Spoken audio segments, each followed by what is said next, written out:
नमस्कार, मैं हूं सुधीर चौधरी और आप देख रहे हैं आज का विशेष विश्लेषण।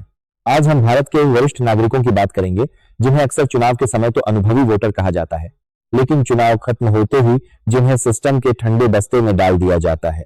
हम बात कर रहे हैं ईपीएस 95 यानी एम्प्लॉय पेंशन स्कीम के उन 75 लाख पेंशन भोगियों की जो पिछले कई सालों से दिल्ली के रामलीला मैदान से लेकर जंतर मंतर तक की धूल फांक रहे हैं।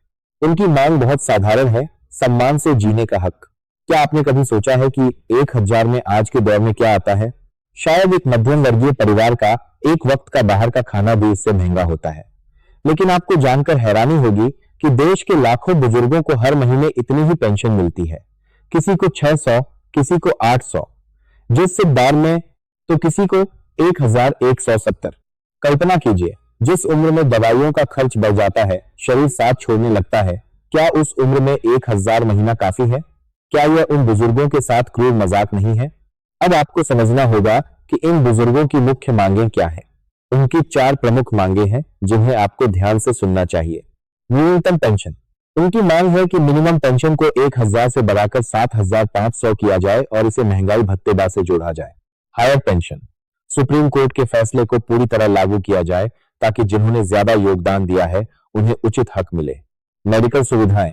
पेंशन भोगियों और उनके जीवन साथी को मुफ्त चिकित्सा सुविधा मिले, क्योंकि इस उम्र में बीमारी बिना बताए आती है। इसके बाद बीमारी पाती दफ्तारी को परादात किया। Non IPS retire. जो लोग इस दायरे में नहीं आए उन्हें भी एक निश्चित सम्मानजनक राशि दी जाए। अब सवाल यह है कि सरकार और ईपीएफओ चुप क्यों है? सरकार का तर्क होता है कि फंड की कमी है, लेकिन हमारा विश्लेषण कहता है कि जब बड़े बड़े कॉरपोरेट लोन माफ किए जा सकते हैं, जब चुनावी बेवजहियों पर हजारों करोड़ खर्च हो सकते हैं, तो बुजुर्गों के लिए पैसा क्यों नहीं है जिन्होंने अपनी सैलरी का एक हिस्सा दशकों तक सरकारी खजाने में जमा किया? यह कोई खैरात नहीं है, यह उनका अपना पैसा है, उनका अपना निवेश है। आज हम अपने इस मंच से सिस्टम से एक ही सवाल पूछना चाहते हैं। क्या हम एक ऐसा समाज बन रहे हैं जो अपने बुजुर्गों को बोझ समझने लगा है? क्या विकसित भारत का सपना उन बुजुर्गों के बिना पूरा हो सकता है जो आज लाठी लेकर सड़कों पर हक मांग रहे हैं?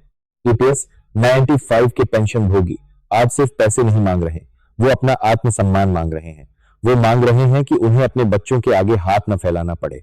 उम्मीद है सत्ता के गलियारों में बैठे लोगों तक इन बुजुर्गों की कांपती हुई आवाज जरूर पहुंचेगी, क्योंकि याद रखिए, आज वो बुजुर्ग हैं, कल आप और हम भी उसी कतार में खड़े होंगे। तो आज के इस विश्लेषण में इतना ही। अब आप सोचिए कि क्या 1100 में एक महीना काटा जा सकता है? अपनी राय हमें कमेंट बॉक्स में जरूर बताएं। मैं देखते रहिए यह विशेष रिपोर्ट। नमस्कार।